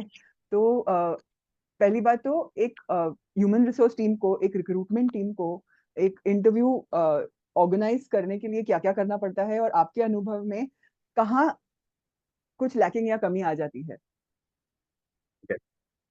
हम्म, देखिए, इंटरव्यू में कुछ किरदार होते हैं, तो पूरा इंटरव्यू का नाटक में एक हाँ। से चलो कैंडिडेट बन गए, हम्म। दूसरे इंटरव्यूअर बन गए। ठीक है, अब जी। इंटरव्यूज कई तरह के होते हम्म। हैं। एक एक तो जस्ट क्या, जस्ट जस्ट डिस्कशन जो आप और मैं कर रहे हैं, जी। एक गप्पा सेशन होता है। हम्म। ओके, हम्म। जनरली गप्पा सेशन होता है, लेकिन जी। थोड़ा सा बाद में होता है, जब जी। कैंडिडेट मोर और लेस सिलेक्टेड होता है, जो हम कॉमन लैंग्वेज में राउंड 3 राउंड 4 कभी कभी बोल देते हैं हम। हम्म। कोई ऐसा राउंड नहीं होते इंटरव्यू के, वेरी ऑनेस्ट होते भी होंगे, लेकिन हम्म। हर एक इंटरव्यू का मकसद, the objective of a particular round of interview वो अलग होता है। अगर वो एब्सोल्युटली फर्स्ट इंटरव्यू है, आप इस ऑर्गेनाइजेशन के साथ आप ये पहली बार बात कर रहे हो, hmm. For sake of I mean simplicity, हम ये सोचते हैं चलो फेस टू फेस की बात हो रही है। बात जी। कोई भी तरीके से हो सकती है, ऑनलाइन हो सकती है, टेस्ट हो सकता है, या अभी बहुत सारे एआई की यूज हो रही है, तो आप कंप्यूटर के साथ बात कर रहे हो, लेकिन या। वो कंप्यूटर जी है, वो कोई इंसान नहीं है। हाँ जी, लेकिन लेकिन सही बात है। लेकिन वो आपको जो सवाल आइदर पूछ रहे हैं या आपका स्क्रीन में सवाल आ रहा है, जवाब आप दे रहे हो, जी। ये बहुत सारे, ये सब टेक्निकलिटी, ये बहुत सारी चीज होता है। लेकिन अगर आप, वो आपका पहला इंटरव्यू, तो जनरली ऑर्गेनाइजेशन ये जानने की कोशिश करेगा कि आपकी मैच कितना है पोजीशन। हुँ, तो जी। तो उसमें शायद आपका टेक्निकल क्वेश्चन, जो आपका फंक्शन रिलेटेड क्वेश्चन, बहुत ज्यादा हो सकते हैं, बहुत वेरी बेसिक कॉन्सेप्ट वगैरह, ये शायद बहुत ज्यादा हो सकता है। हुँ, अगर आप वो राउंड क्रॉस कर गए, तो देन मोस्टली मोस्टली आप आपका जो आपका हायरिंग मैनेजर है, शायद आप जिनके साथ काम करोगे, हुँ, शायद उनसे मिलने का आपको मौका मिले। हुँ, ठीक है। वहां पे आप देखोगे कि क्वेश्चनिंग पैटर्न थोड़ा अलग होंगे, क्योंकि हुँ, जब ये इंसान आपसे सवाल पूछ रहे हैं, तो उनका उनका जो सवाल पूछने का मतलब ये है कि ये टेक्निकलिटी तो ठीक है क्योंकि पास करके आया है, मेरे टीम में कितना फिट है, हुँ, जो काम मुझे इनसे करवाना है उसके लिए ये कितने काबिल है, ये कितने fit है। और जी। थर्ड, अगर आप वो राउंड भी क्रॉस हो गए, देन जनरली वो होता है कि आप ऑर्गेनाइजेशन के लिए कितने fit है। ठीक है। जी। तो ये इंटरव्यू शायद कोई थोड़ा सा सीनियर लेवल में हो सकती है, somebody higher in the hierarchy, और somebody who is trained, जो और इस इंटरव्यू के सवाल जनरली आपके आपके प्रेफरेंस के ऊपर हो गया, आपका हॉबीज क्या है, क्या करना चाहते हो, है ना। हुँ, तो इसमें अभी मैं एक बताता हूँ कि कोई भी इंटरव्यू में सवाल पूछा जाता है, राइट, ऑर्गेनाइजेशन की तरफ से, जी। Right. Basically questions are asked with in inverted commerce in an interview, ASK। हुँ, ओके। तो उसको इसको अगर हम थोड़ा एक्सपैंड करें, ASK को, पहली बात, and we start from reverse, के का मतलब होता है नॉलेज। राइट। आपका ज्ञान क्या है, आपका नॉलेज क्या जी, जी। है। अब नॉलेज, आपका जो सर्टिफिकेट है वो तो दर्शाता है, लेकिन उसी को थोड़ा सा हम चेक कर लेते हैं, टेस्ट कर हुँ, लेते हैं कि आपके हुँ, हुँ। Concept, that is a very conceptual level. या एस का मतलब स्किल, आपका जो नॉलेज है एक सिचुएशन में वो आप कैसे काम में लाते हो, दैट इज कॉल्ड स्किल। या ओके। तो अगर कोई आपका आपका स्किल टेस्ट कर रहा है, मतलब वो आपको कुछ सिचुएशंस दे रहे हैं, या फिर कुछ हुँ, पुराने पूछ रहे होंगे कि आप ऐसा सिचुएशन आपने फेस किया था, तो आपने कैसे किया था। जी। वहां पे आप क्या जानते हो, कितने थ्योरम्स जानते हो, कितने फॉर्मूला जानते हो, वो मटेरियल है, आपने वो काम में कैसे लगाया, that is skill. And then जी, comes the attitude, A. Attitude का मतलब उस नॉलेज को हम कितने मर्तबा स्किल में कन्वर्ट करेंगे इन माई वर्क प्लेस। मैं जानता जी, हूं, मैं कर भी सकता हूं, लेकिन मेरा करने करने का मन ही नहीं है, तो क्या वो कन्वर्ट होगा, नहीं होगा। दैट विल शो कि आपका एटीट्यूड में शायद कुछ कमी है, क्योंकि आपको आता है लेकिन आप ये करना नहीं चाहते, राइट। ये चीज आप ध्यान में रखना। सवाल सुन के आपको पता लग जाना चाहिए कि ये क्या ऐसे कर रहे हैं। और रही बात इंटरव्यू की पूरा लॉजिस्टिक्स की, जो HR टीम जनरली कर लेती है, तो बेस HR टीम इंटरव्यू वैसे अरेंज करती है बेस्ड ऑन इस ऑर्गेनाइजेशन में उस इंटरव्यू का मकसद क्या है, what is the need for that interview. Okay. क्या बिल्कुल सही, क्या बिल्कुल मैंने सही। क्या मैंने बहुत कंफ्यूज कर दिया सबको। नहीं, नहीं, मुझे नहीं लगता, लेकिन इस पॉइंट को अगर आप एक बार समराइज़ कर लोगे, तो अगर हमारे सुनने वालों में से कोई एक भी ऐसा रहेगा जिसको नहीं पता चला होगा, वो समझ जाएगा। ओके, कोशिश करता हूँ कि आप जब इंटरव्यू देने के लिए जाते हो, तो सारे इंटरव्यू एक जैसे नहीं होती। और हुँ, अगर आप एक ही ऑर्गेनाइजेशन में बार बार 2-3 बार इंटरव्यू दे रहे हो, तो आप जी, आप ये देखना, ये आपको पता भी चल जाएगा कि हर इंटरव्यू के स्टेज में सवाल थोड़ा अलग होंगे। जी, तो लेकिन पूरा इंटरव्यू में, और ये कुछ भी लेवल पे हो, हुँ, इवन सीनियर लीडरशिप हायरिंग में भी, हम हुँ, हम ये देखने की कोशिश करते हैं कि आपका नॉलेज क्या है, मतलब आपका कॉन्सेप्ट क्या है उसमें, हाँ, जो भी फील्ड में हो। हुँ, अगर आप इंजीनियर हो, कोई, चलो अगर आप मैकेनिकल इंजीनियर हो, तो आपको क्या हुँ, बेसिक ऑफ मैकेनिक्स आती है। राइट, आ, अगर आप मैनेजमेंट स्टूडेंट हो, अगर हाँ, आप HR के बंदे हो, तो क्या आपको हुँ, HR के थ्योरीज मालूम है, जी, because that is the base. Right, आपका सर्टिफिकेट वही बताया जाता है, आप मैकेनिकल इंजीनियर हो, राइट। हुँ, लेकिन मैकेनिक्स तो आना चाहिए ना थोड़ा बहुत, दैट इज द पॉइंट। जी, जी, जी, आप नॉलेज लेके आ गए, लेकिन सिचुएशन में आपको नॉलेज लगा नहीं पा रहे हो।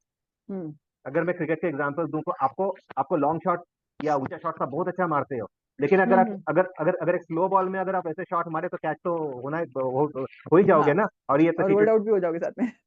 वो तो हम T20 में कितने बार देख भी रहे हैं, एक स्लो बॉल गए, राइट। राइट, तो सो वेरी ब्यूटीफुली एक्सप्लेन्ड। और थर्ड, हाँ, अगर आज मुझे खेलने का ही मूड नहीं है, हुँ, तो कुछ भी बॉल है क्या, मैं क्या खेलूंगा, मैं कोशिश करूंगा मैं आउट के घर जाऊं। आज सोने का मूड है, that is the attitude. Correct, correct. तो बहुत बार ये होता है कि जब भी specially the not the senior level HRs but the HR team में जो इनिशियल ऑपरेशंस करते हैं कैंपसेस के साथ, इनिशियल कोऑर्डिनेशन करते हैं, the CHROs and the top HRs come in but at a little later stage. Okay, so initially like मेरे को भी शुरू शुरू में जब मैं इस प्रोफेशन में एंटर की थी, और जब अलग अलग एचआर से हम बात करते थे, तो बहुत बार ऐसा होता था कि इनिशियल स्क्रीनिंग लेवल पे एक सीवी स्क्रीन किया गया, और उस एचआर ने, उस मिडिल या जूनियर एचआर ने वो सीवी आगे फॉरवर्ड किया, और बाद में इंटरव्यू में सीनियर पर्सन से हमें पता चलता है कि बाबा ये प्रोफाइल मिसमैच है. एंड वी रियलाइज कि oh you know the coordinating HR, not anybody's fault, but coordinating HR को खुद अपने जॉब फंक्शन की जेडी नहीं पता, जिस तरह इधर टीपीओ नहीं को नहीं पता थी, या फिर उसकी वजह से वो बच्चे को नहीं पता थी. तो ऐसे जी बहुत बार होता है कि नहीं पता कि अगर मैं एचआर इंटर्नशिप के लिए जा रहा हूँ तो कम से कम मुझे पीएफ का फुल फॉर्म आना चाहिए. जिस तरह इधर नहीं पता, उस तरह उधर भी बहुत बार नहीं पता होता है. अनइंटेंशनली सही, but there is this gap on both sides. Yes yes So this is my observation, sir. So it I happens. mean, that's why व्हाई आप आई एम सेइंग हाँ, कि even we on the other side of the table, हमको भी वो वो अपना back of the head में रखना चाहिए कि चलो एक कैंडिडेट आ गया तो बिठा के रखे, चलो यार अभी इसको बोला, अच्छा ये इंटरव्यू नहीं है, मैंने तो टाइम भी ब्लॉक नहीं की थी, किसी और से मिला दो. जब करेक्ट. एक मैं दोहराता हूँ, interviewing is a very serious process from organization के तरफ से. शायद ये कैंडिडेट आपके ऑर्गेनाइजेशन में ये पहली बार आए और शायद आखिरी बार आए, तो आप उनको क्या एक्सपीरियंस में छोड़ते हो, ये आपके हाथ में है. मोमेंट ऑफ ट्रुथ, बराबर दैट बोल रहे हो सर. या दैट मोमेंट ऑफ ट्रूथ, और assuming everything is fine. Interviewing में भी एक इंटरव्यू के दौरान मैं मेरे ऑर्गेनाइजेशन में मेरे कलीग को ला रहा हूँ. मैच मेकिंग कहूंगा तो थोड़ा अलग अलग आई नो, अलग डायरेक्शन में साउंड जाएगा, करता है. But it is actually some sort of, it needs that amount of serious. And if I am the reporting manager, अगर मैं हायरिंग मैनेजर हूँ, अगर अगर ये पोजीशन मेरे टीम में है, तो और भी ज्यादा है. बराबर. मैं जिस इंसान से मिलने जा रहा हूँ, अगर मैंने उनका सीवी ही पहली बार देख रहा हूँ, तब तो दिक्कत है. तब दिक्कत है. और वो भी इंटरव्यू के दौरान, तब दिक्कत है. सर और एक चीज है जो एक्चुअली सिर्फ कंपनी नहीं पर दोनों एंड से होती है. टीपीओ ने कैंडिडेट को आधे घंटे पहले बताया कि आधे घंटे बाद आपका इंटरव्यू है. जी जी. ऑब्वियसली कैंडिडेट लेट पहुंचा, हम्म, सीधी सी बात है. कैंडिडेट को एक दिन पहले बताया था, लेकिन उसने ट्रैफिक, बारिश, कैजुअलिटीज को नजरअंदाज करके वो एकदम कट टू कट टाइम पे निकला, इसलिए वो लेट पहुंचा. वहां गया और उसका इंटरव्यू 11 बजे स्केड्यूल था. गलती से उसको जरा जल्दी बुलाया फॉर ऑपरेशनल पर्पसेस, और उसको 4-6 घंटा बिठा के रखा. It happens from all the sides. हम किसी को ब्लेम नहीं कर सकते, बिकॉज हर एक इंसान किसी दूसरे पर डिपेंडेंट है अपना स्केड्यूल करने के लिए और अपनी चीजें करने के लिए. बहुत बार ऐसा बिल्कुल. भी होता है. Of course it is not possible. अगर आज मैंने 10 लोगों को एज अ कंपनी इंटरव्यू किया है, तो हर एक को पर्सनलाइज फीडबैक देना इम्पॉसिबल है. जी बट सर, हम थोड़ी कोशिश तो कर ही सकते हैं कि हो सके उतना नहीं भी सिलेक्ट किया हो. आजकल कंपनीज एक बहुत अच्छा काम करती हैं कि अगर वो सिलेक्ट नहीं हुआ candidate, unfortunately we are not going ahead with your profile, ये तो बोल देती हैं, बट थोड़ी एक लाइन में रीजन भी बता देते हैं अगर उनको टाइम मिलता तो. स्पेशली एंट्री लेवल के लोगों के लिए, आई विल नॉट से कि सीनियर लोगों के लिए या 2 साल एक्सपीरियंस के लिए, बट एक फ्रेशर के लिए वो बहुत इंपॉर्टेंट होता है. मैंने बहुत सारे हम्म, टीपीओ को ये भी हम्म. कहते सुना है कि हमें बता तो दिया कि अदिति रिजेक्ट हो गई है, संजीव सर सिलेक्ट हो गए हैं, लेकिन अदिति क्यों रिजेक्ट हुई है ये नहीं पता. सिर्फ इतना कम्युनिकेशन खराब था. बट कम्युनिकेशन में क्या खराब? हाँ. मतलब it is not good. Possible. अगर आपने नो, 50 गुड यू लोगों का आस्किंग. इंटरव्यू लिया है तो it is not possible. I know it is not humanly possible. लेकिन क्या हम इस फीडबैक का, इस रिफ्लेक्शन का कोई छोटा सा रास्ता अगर बनाने की कोशिश करें, तो एटलीस्ट ये जो विद्यार्थी है जो ट्रांजिट में, उनको हेल्प हो जाए. बेशक आप 2 साल के एक्सपीरियंस वाले बंदे को ना बोलो कुछ. मेरे ख्याल से एक्चुअली ये मैं ऐसे बताऊंगा कि कुछ देशों में ऐसा रूल्स है, अगर आप किसी को रिजेक्ट कर रहे हो तो आपको उनका रिजल्ट देना पड़ता है. This is the rule in particular country, the हाँ. लॉ. ऑल सीरियसनेस में एक बहुत लूज कमेंट मार रहा हूँ, बट मैं बहुत सीरियसली मार रहा हूँ. कभी कभी लगता है कि ये जब तक चलता है, कैंडिडेट आके नहीं पूछता, कॉलेजेस आके नहीं पूछते, चल जाता है. नहीं, देखो, कोई भी कैंडिडेट को रिजेक्ट करने का there are reason. Generally reject इसलिए होते हैं कि एंट्री लेवल पोजीशन की, अगर मैं हाँ, मैं भी फोकस एंट्री करूं, लेवल पोजीशन की बात कि करी. शायद there was a better candidate. Hmm, हाँ जी. शायद दिन कैंडिडेट में एक दो चीज कम पड़ी, या फिर एक दो सवाल वो बोल नहीं पाए, या एक दो हम्म, सवाल वो ठीक से एक्सप्रेस नहीं कर पाए. जी. तो अब ये ये अगर हम बता दें कैंडिडेट को, कैंडिडेट के लिए बहुत हेल्प होगा और अब सही हो ये के लिए. इसके लिए हमको बहुत एक ऑब्जर्वेंट इंटरव्यूअर होना, और हम्म, एक ऑब्जर्वेंट इंटरव्यूअर के ऑल्सो मतलब to be able to write या डाउन माई नोट्स। तो like an old school interviewer, अगर मैं इंटरव्यू करता हूँ तो मैं नोट्स लिखता हूँ, क्योंकि मैं वो सीख के आया हूँ। हम्म। और सर जब जो बहुत सारी कंपनीज ऐसी भी हैं जो फीडबैक नहीं देती, बट ऐसी भी कंपनीज हैं जो फीडबैक देती हैं। जी, एंड अक्सर टीपीओ सुनते हैं कम्युनिकेशन खराब था, but what do I define communication as? Exactly English exactly. Is communication, या फिर द एबिलिटी टू आप अपनी बात सिंपल शब्दों में साफ तरीके से रख पाओ, बोलने वाला को पता है वो क्या बोलना चाहता है और सुनने वाले को समझ में आ जाता है, वो हम मराठी में कहते हैं ना, भावना पोचल्या। हाँ, तो when I am saying communication खराब है, communication up to the mark नहीं है, जी, so what does the HR team understand, मतलब जब एचआर टीम कहती है कि ये कैंडिडेट का कम्युनिकेशन खराब है, तो what exactly should the TPOs interpret? हाँ, कम्युनिकेशन स्किल्स। अरे भाई, हाँ। इंग्लिश सिखाना है, लोकल लैंग्वेज सिखाना है, या वे टू कम्युनिकेट सिखाना है, या पावरपॉइंट सिखाना है, प्रेजेंटेशन सिखाना है। हम्म। तो ये तो बहुत दिस बड़ा कंफ्यूजन है इवन टीपीओज में। मेरे ख्याल से पूछ लेना चाहिए कि एग्जैक्टली क्या कमी थी। अगर आप पूछोगे तो शायद आपको साइलेंस मिलेगा। हाँ, I get it, I get it, तो लेकिन मिला है साइलेंस, और दोनों एंड से मिला है, कोई एक एंड से नहीं मिला है। I agree. तो इसलिए इसलिए इसलिए मैं बोलता हूँ कि एज प्रोफेशनल्स हमारी भी थोड़ी फर्ज होती है कि to give back, to build the next generation. तो इसमें करेक्ट। शायद, और इसके लिए टाइम नहीं लगता, कोई आपको रात जाके ये काम नहीं करना पड़ता है। जस्ट थोड़ा सा अगर हम माइंडफुली काम करें, particularly HR teams once again, या देन आई थिंक तो ये जो गैप है, ये दूरियां और थोड़ी नजदीक आएंगी between the employability and and employment. Correct, correct. अच्छा सर, आपके लाइफ का सबसे मजेदार या हिलेरियस इंटरव्यू कौन सा रहा है? आई मीन कैंडिडेट टाइप, आपने बहुत सारे इंटरव्यू दिए होंगे, 25-30 साल से आप इस प्रोफेशन में हैं।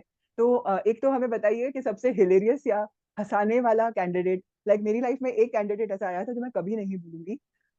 एक कैंडिडेट था, बैच चालू हो गई, सब हो गया, एक कैंडिडेट आया, बैठा, उसका पहला दिन था, और हम पहले दिन पे आई कंडक्ट अ वर्कशॉप, अपने आप को बेहतर जानिए, और इन हम्म। आवर लैंग्वेज स्वॉट एनालिसिस। सो क्या? कैंडिडेट मेरे सामने आके बैठा और मैंने कहा, आइए बैठिए, I am Muslim. So I said okay, I am Hindu, आगे बोलो। आई एम मुस्लिम, लेकिन उसने ये नहीं बताया कि माई नेम इज मुस्लिम, और मुझे ये स्ट्राइक नहीं हुआ कि किसी का नाम भी ऐसा हो सकता है। So that was the most okay. Hilarious thing, and उसके पीछे काफी लंबी कहानी है, but that was one of the most oh hilarious man, aspects interesting. Of how he presented himself. Hmm. Okay sir, आप बताइए कि आपने इतने सारे सीनियर और जूनियर पोजीशंस के इंटरव्यूज कंडक्ट किए होंगे, तो सबसे हिलेरियस मोमेंट या सबसे हिलेरियस दृश्य या सबसे हिलेरियस कैंडिडेट क्या रहा है, और वो कॉमेडी क्या रही है? ओके। कहते हैं लोगों को रुलाना आसान होता है, हंसाना मुश्किल, तो आज चलो कुछ लोगों को हंसा देते हैं, हमारे दर्शकों को थोड़ा सा, हमने काफी सीरियस कॉन्वर्सेशन कर लिया, अब उनको थोड़ा हंसा देते जो मेरे दिमाग में आ रहा है, हालांकि कि चलो मेरा हार्ड डिस्क उतनी इतनी भारी है नहीं, और इत्तेफाक से काफी सारे कैंडिडेट्स के साथ मिला हूँ, मैंने ना मिलने के मौका मिला, जो अभी they are in my circle and we very good friends, है ना। शायद हम साथ में काम नहीं कर पाए, बट रिलेशनशिप तो बन जाती है ना। हैं। हम्म। नहीं, एक कैंडिडेट ऐसा था, वो बेसिकली काफी साल पहले की बात है, one of the first campuses हम उस जमाने में कर रहे थे in and that was in the telecom sector. Okay. So now this candidate, mm, uh, he had come for marketing. Okay. Okay, I mean he applied for marketing, and that to marketing में जो position absolutely sales के लिए. हाँ। Okay, तो फिर उन्होंने फिर जो I mean जो and we were in a panel. हम्म। मैं था मेरे मार्केटिंग के हेड थे वहाँ पे, और मेरे ख्याल से मेरे फिनांस के हेड भी थे hmm. Of that particular business unit. सबने पूछा ठीक है भाई, चलो मार्केटिंग क्यों करना चाहते हो? आई मीन मुझे सेल्स करना ही नहीं है। "अरे हम्म। भाई तूने अप्लाई किया? नहीं, मुझे सेल्स करना नहीं है। Okay, now we don't know what to ask. ठीक है, हाँ। तो ओके, तुझे क्या करना है? मेरा हॉबी है फिल्म बनाना, तो अगर आपके ऑर्गेनाइजेशन में कोई ऐसा जॉब मिले, भाई तो मैंने तो ये व्हाई डिड यू अप्लाई? नहीं, मैं सोचे, मुझे आपका ऑर्गेनाइजेशन मुझे अच्छा लगता है, आपका ग्रुप मुझे अच्छा लगता है, तो मैं सोचा कि ये काम हो जाएगा वहां पे। May be for the first time in my life हम वो जगह पे पहुंच गए थे कि भाई चलो, एक तो हम कंफ्यूज कि हम इनको कि हम इनका क्या करें? हम इनको दूसरा सवाल भी क्या पूछे, and it is a math, it's recruitment happening. हम उसको इमीडिएटली बोल सकते हैं कि नहीं भाई, अगर आप आपने अप्लाई किया नहीं है तो फिर चलो let's call it short. Hmm. But हमको वो आई मीन, तो मेरे मेरे जो मार्केटिंग है, तो उन्होंने उन्होंने उन्होंने उन्होंने उनसे बात करना चालू की। कि ठीक है कैसे फिल्म फिल्म बनाते हो, नहीं एनिमेशन, ठीक है आप ये मार्केटिंग को मैं कैसे, आपने मार्केटिंग पढ़ा क्यों फिर? कोई और कोर्स नहीं था इसलिए। Oh my God. मैंने मैंने इंजीनियरिंग, मैंने आई थिंक इंफॉर्मेशन टेलीकॉम में मैंने इंजीनियरिंग की। मैंने एक बहुत अच्छा कॉलेज में एडमिशन ले लिया। Hmm. Okay and I got into hmm. It, I am doing well. But हाँ। ना, दो चीज हो सकती है। हम्म। हमने उसमें क्या किया उस केस में कि चलो हमारे पास वो पोजीशन थी नहीं, तो हमने basically it is all courtesy to my sales head at that point in time, उन्होंने इसको कहीं और रेफर किया टू मार्केटिंग एजेंसी जो इस तरह की ब्रांड प्रमोशन वगैरह करते हैं, उनको उधर मिल गया। But the question that we were asking answer कि हम तो इसको भगा सकते थे ना, हमारी टाइम गई। बट हमको ये भी पता चला, and that's what I am going back to the campaign once again. शायद कुछ साल पहले, जो मैं कहानी बोल रहा हूँ ये 15-20 साल पुराना है, अच्छा। लेकिन आज के तारीख में, आज के हाथ में ऑप्शन है, अपॉर्चुनिटीज है। हम्म। अगर आप मार्केटिंग कर रहे हो, आप इंजीनियर हो, आप मार्केटिंग कर रहे हो, लेकिन वही फिल्म बनाना आपकी कॉलिंग है, उधर फोकस हम्म। करो आप, मिल जाएगी। बराबर है। Very correct. एंड या it is a very very tricky and a comedy situation, अगर हम इस सिचुएशन को विजुअलाइज करना चाहें तो इन द इंटरव्यू इंटरव्यूअर का सेटअप। एक्सप्रेशन, इंटरव्यूई का एक्सप्रेशन, बाहर कैंडिडेट्स की लाइन लगी हुई है नेक्स्ट राउंड में कौन आएगा, एंड नो, देन और उसमें क्या, और उसमें I am sitting in the middle, ठीक है ना, एचआर का मैं ही हूँ। तो भाई तूने फोकस आपके ऊपर। सीवी तो कैसे दिया, पहला सवाल all from all sides to me, and candidate से मजा ले रहा है बैठ के। सही बात है, सही बात है। सर आपने क्या ज्यादा एंजॉय किया है, विद्यार्थियों का इंटरव्यू लेना, एमबीएस का इंटरव्यू लेना, या फिर मिडिल या सीनियर मैनेजमेंट वैकेंसी फिलअप करने का interview? Seriously as a professional मुझे फ्रेशर्स का इंटरव्यू लेने में मैं बहुत मजा आता है, दो कारण के लिए। एक तो चलो वो जो थॉट्स या जो उनके विजन वो लोग लाते हैं ना, हाँ, वो है। वो काफी वो काफी इंटरेस्टिंग होता है। हम भी काफी चीज सीखते हैं उसमें से, और राइट स्टूडेंट होते हैं कि वो बहुत फास्ट पैरेलल थिंकिंग कर सकते हैं। अगर अगर मैंने उनको एक सिचुएशन दिया तो मेरे जवाब में एक एक्सपेक्टेड आंसर रहता है कि मैं अगर इसी तरह की आंसर री आई मीन कि आंसर ऐसा आ सकता है इस कैंडिडेट से। हम्म। मजा तो, या मेरे एज एन इंटरव्यूअर मुझे कंफ्यूजन तो तब होती है कि जब वो कैंडिडेट बहुत ही एक एक अलग किस्म का आंसर उस सिचुएशन के लिए दे दिया, देता out of the box. Completely out of the box. तो मैं बहुत सीखता हूँ उन लोगों से कि अच्छा, कि ऑनेस्टली स्पीकिंग पैरेलल थिंकिंग कैसे होता है। और कुछ लोग हैं जो एकदम पूरा उसको, जो हम कमर्ली क्रिटिकल थिंकिंग बोलते हैं, एकदम प्रॉब्लम को वो लोग आई मीन पूरा पूरा पूरा प्रॉब्लम का पुर्जा निकाल के हमारे सामने रख देते हैं। सो डेफिनेटली फ्रेशर्स के इंटरव्यू और फॉर दैट मैटर मुझे मुझे मौका मिलता है आप सबके मेहरबानी से कि थोड़ा सा मैं इंटरेक्ट कर लेता हूँ बच्चों के साथ हाँ। साल में कभी कभी, तो those are very very learning experiences for me personally. Senior level के इंटरव्यूज में काफी, ये नहीं बोलूंगा मजा नहीं आता है, मजा आता है। But the amount of learning that we do from the kids is amazing. Amazing, serious बात है। Sir, one message to the TPO.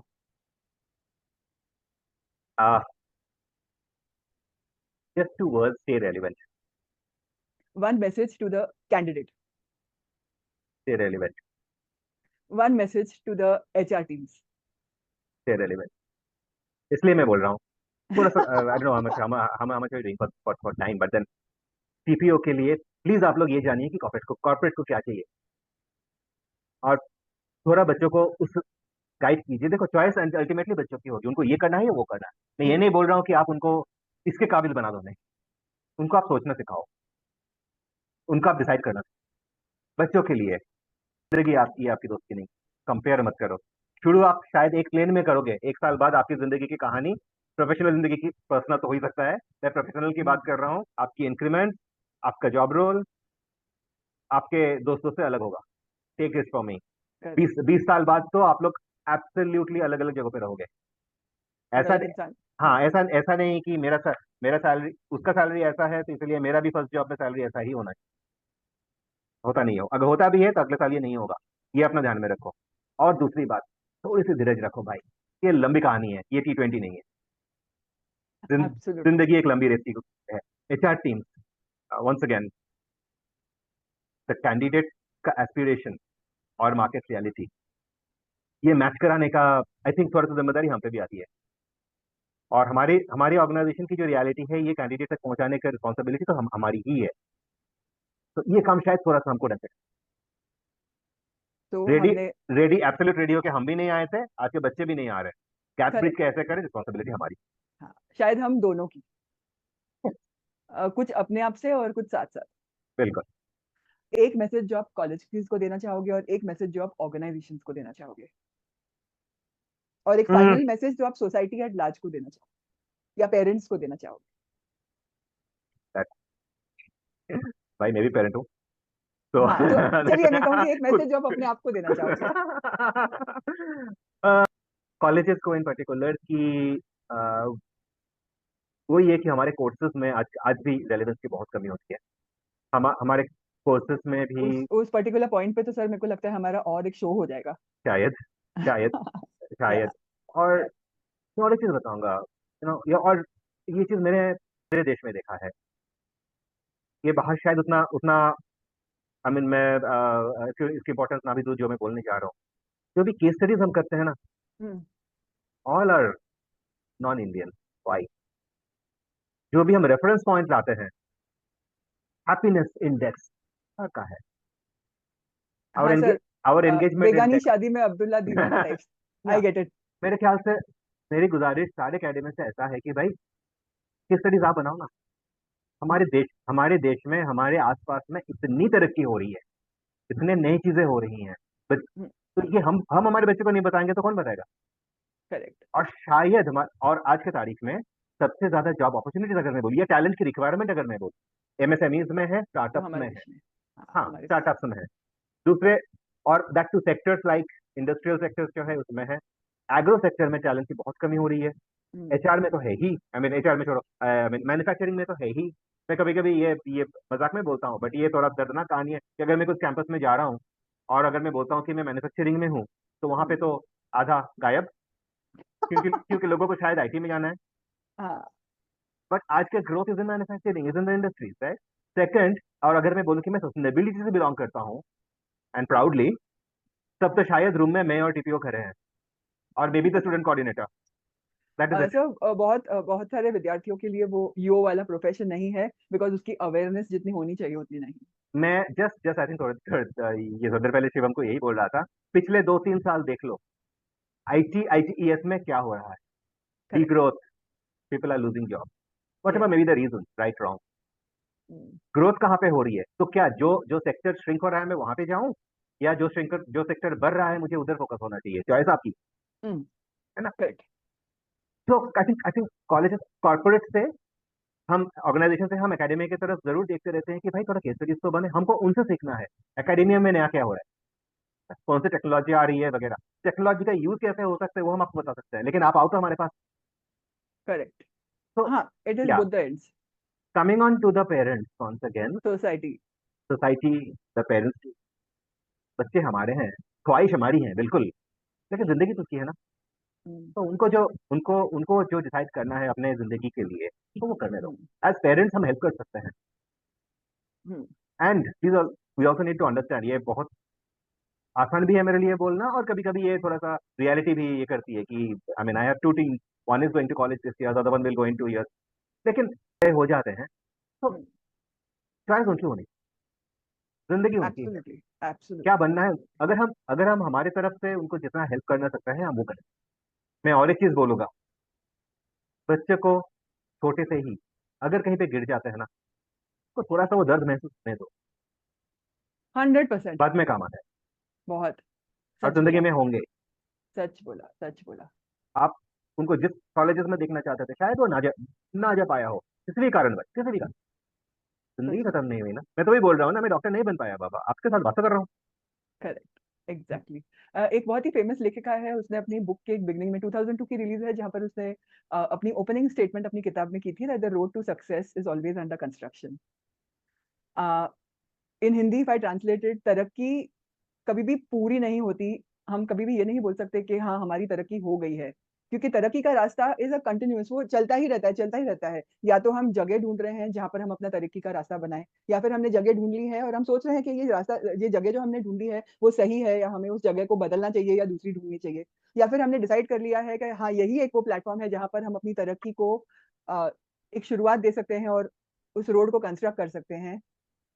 तो हम उस जगह को साफ कर रहे हैं कि हमारा प्रोफाइल या हमारा प्रोग्रेस बिल्ड करने के लिए उस जगह को साफ सुथरा करके ठीक करें। और कभी कभी ऐसा होता है कि जब हम उस रास्ते पे चल रहे होते हैं तो हम मिडवे पहुंच जाते हैं, आधे रास्ते पहुंच जाते हैं, फिर पता चलता है एनवायरनमेंट बदल गई है, रिक्वायरमेंट बदल गई है, जरूरत बदल गए हैं, सब बदल गया है, तो फिर हमें अपने आप को फिर से एक रास्ता शायद थोड़ा पीछे हटके वापस आगे जाने का रास्ता बनाना पड़ता है। So it is said that the road to success is always under construction, and success या फिर क्या बोलते हैं, तरक्की इज वेरी पर्सनल।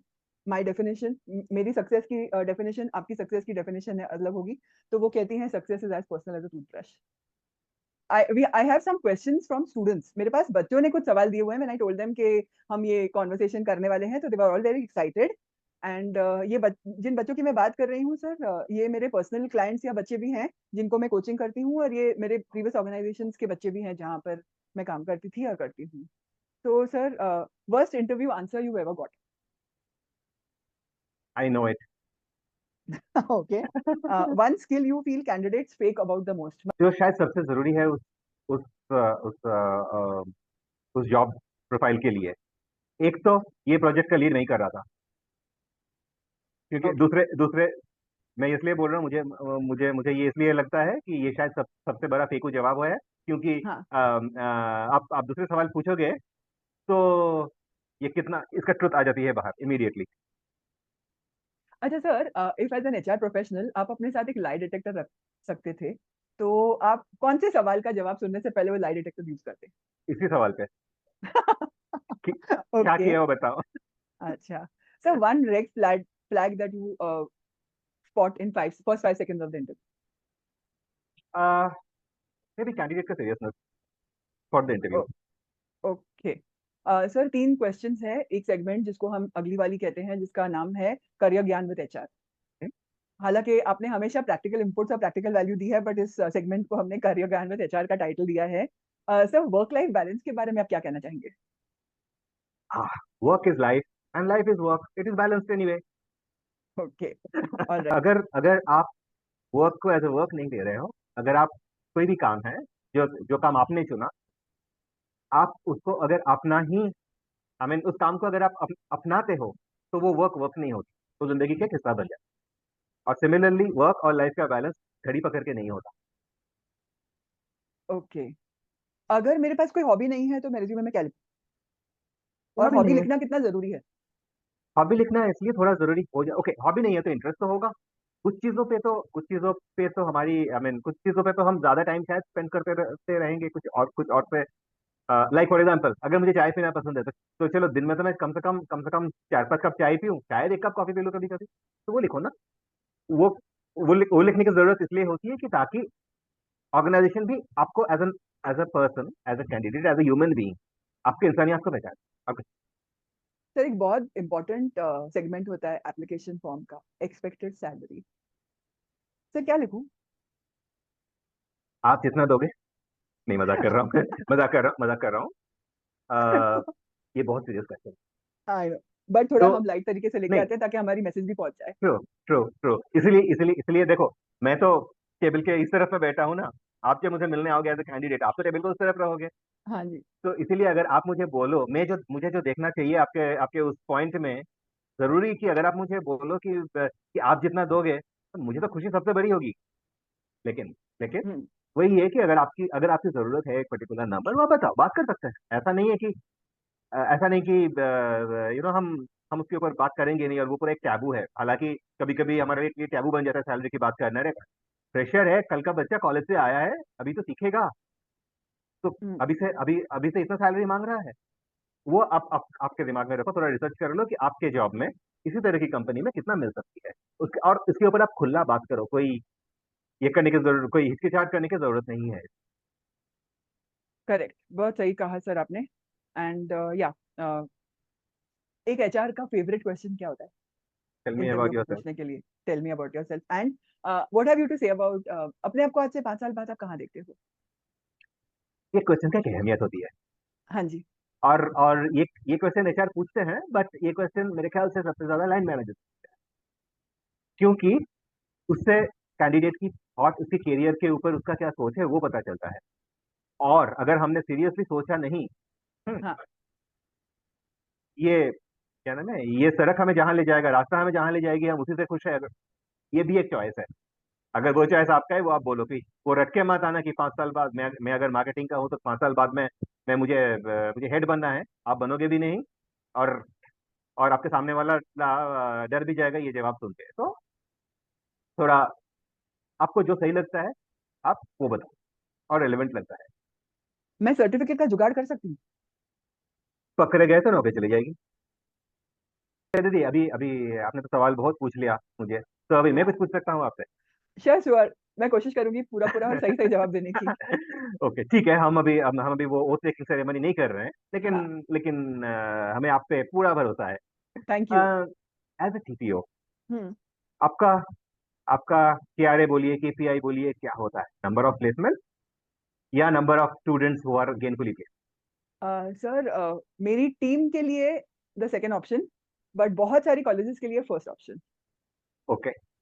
वो मुझे पर्सनली सही नहीं लगता, but then if the management wants it, I think. No, can understand. Because आप लोग gainfully placed will be quantified correctly, rather than हमने 100 में से 50 बच्चे प्लेस कर दिए या 80 प्लेस कर दिए। बिकॉज इफ आई अगर मैं ये फर्स्ट वाला ऑप्शन लेके जाती हूँ, तो मैं एक पीजीडीएम एंड एचआर हूँ, एंड मैंने 100 में से 50 प्लेस कर लिए, लेकिन वो 50 में से एक एचआर को एमआईएस में डाल दिया और बोल दिया प्लेसमेंट कर लिया। तो that is not so gainfully placed. Is according to me that should be the KRA and KPI, हालांकि सब जगह पैसा नहीं। कॉर्पोरेट को बोलते हैं कि हमारे रैंकिंग एबीसीडी है, और जनरली वो लोग फर्स्ट, सारे कॉलेजेस में, मोस्ट ऑफ द कॉलेजेस में रादर 1 to 5 ही रैंकिंग होती है, एनएससीआर ये जो भी का। कितना ट्रूथ है सर इसमें? Sir 100% placement is rubbish.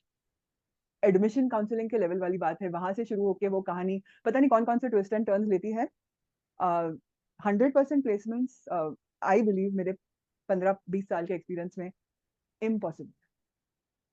Because मेरे एक्सपीरियंस में 100 में से 10 बच्चे ऐसे आए हैं जो 25-25 इंटरव्यू के बाद भी, री काउंसलिंग री मेंटोरिंग के बाद भी नहीं क्रैक कर पाते। मैंने खुद कैंडिडेट्स को 25 इंटरव्यू अपॉर्चुनिटीज दी है, 26 इंटरव्यू अपॉर्चुनिटीज दी है। The highest number of interview opportunities मैंने एक कैंडिडेट को दी है मेरी करियर में 33 कंपनीज में, लेकिन somehow it didn't work out. So 100% placement तो इट्स रबिश। संजीव सर, एक बात कहना चाहूंगी जो मैंने कहीं पढ़ी थी। एक लेखिका ने लिखी थी, मुझे पढ़ने और लिखने का बहुत शौक है क्योंकि मेरी भी पहली किताब रिलीज हो चुकी है और दूसरी और तीसरी इन प्रोसेस है। तो मुझे ऐसा लगता है कि इंसान 3 टाइप के होते हैं, या फिर मैं कहूँ एम्प्लॉयज 3 टाइप के होते हैं। The first type is somebody who is in the well. Hmm. Okay, लोग जो वेल में जीते हैं, जो हमेशा दूसरों की वैलिडेशन सीखते हैं, चाहे वो कलीग की हो, चाहे बॉसेस की हो, चाहे एम्प्लॉयज की हो। तो you are in the well, आप हमेशा दूसरों की वैलिडेशन, दूसरों की हाँ जी या हाँ तुम, मैं जो कर रही हूँ सही कर रही हूँ, ये मुझे अपने आप पे भरोसा नहीं है, लेकिन मैं किसी और से वैलिडेशन सीख रही हूँ। हालांकि फॉर्मल एनवायरनमेंट में वैलिडेशन की जरूरत होती है, but I think not everywhere. Some confidence हमें अपने आप में भी होना चाहिए, स्पेशली आज की पीढ़ी को। बिकॉज वो लोग जरा जरा सी बात पे एक्सटर्नल वैलिडेशन ढूंढते रहते हैं, उनका हम्म। मोटिवेशन बाहर से आता है। हमारी टीचर, मेरा बॉस मुझे मोटिवेट नहीं करता। तो एक कैटेगरी के कैंडिडेट्स जो इन द वेल रहते हैं। दूसरे हम्म। रहते हैं कंफ्यूज्ड वाले, इन द वेब। वो हम्म। परमानेंटली कंफ्यूज रहते हैं। हम्म। लेकिन एक तीसरी कैटेगरी के कैंडिडेट्स रहते हैं जिसके अंदर कोई वेल होता है, जो वेल में नहीं रहते, उनके अंदर एक वेल होता है जहां पर वो खुले से सांस ले सकते हैं, सोच सकते हैं, बोल सकते हैं। Freedom of thought, accountability of thought, freedom of action, accountability of action is when you have a well inside you, as absolutely. compared to staying in the well where you are continuously seeking more. मेरे teacher मुझे motivate नहीं करती, मुझे subject पसंद नहीं है, ये बच्चों का बहुत देखा है मैंने कॉलेजेस में। मेरा बॉस मुझे मोटिवेट नहीं करता, तो मेरे को काम टाइम पे कैसे कंप्लीट करूं, मेरे से नहीं होता, बिकॉज वो मुझे मला शाबाश की देत नहीं। हम्म। हम्म। एंड तीसरा जो परमानेंटली कंफ्यूज है, अभिमन्यु किस चक्रव्यूह में फंस गया है। तो ये 3 टाइप के कैंडिडेट्स देखे हैं मैंने, पहले तो लोग देखे हैं, स्टूडेंट्स देखे हैं, कैंडिडेट्स देखे हैं, और एम्प्लॉयज भी देखे हैं। तो आई थिंक हमें उस कैटेगरी की तरफ बढ़ना चाहिए। हमारी सक्सेस स्टोरी मैनेजमेंट ट्रेनी से सीईओ तक जाने की बजाय उस डायरेक्शन में जानी चाहिए जहां हम ये वेब और वेल में से निकल के अपने अंदर एक वेल बनाए, ताकि हम सांस ले सके, सवाल पूछ सके, जवाब मांग सके, और एक अच्छी लाइफ बना। एब्सोल्युटली। एब्सोल्युटली। आई थिंक हम इस शो को यहाँ एंड करेंगे। अप टू स्किल्स टीम को थैंक यू बोलेंगे हमें चांस देने के लिए, एक पीस ऑफ सेक्रेटनेस इस स्टूडेंट कम्युनिटी को, कॉलेजेस को, कॉर्पोरेट्स को देने के लिए। तो पहली बात तो thank you so much up to skills team for this opportunity. हमारे सारे सुनने वाले को, जो लोग हमें आज सुन रहे हैं, जिन लोगों के मन में शायद और भी सवाल उठे होंगे हमारी कॉन्वर्सेशन जान के। एंड संजीव सर, आपको बहुत बड़ा थैंक यू कि मुझे आप जैसे सीनियर प्रोफेशनल के साथ बात करने का मौका मिला। And Shivam ji and the entire organising team of up to skill के कुछ सच्चाइयां बताने की कोशिश कर रहे हैं इस प्लेटफॉर्म के जरिए। सो उसके लिए शुक्रिया। एंड संजीव सर, बहुत मजा आया आपसे बात करके। Thank you so and I much. Hope सबने सीखा। एंड आई होप हम मिलके अप टू स्किल्स मिलके सबकी लाइफ में कुछ वैल्यू ऐड करने की कोशिश हमारी सही रहेगी।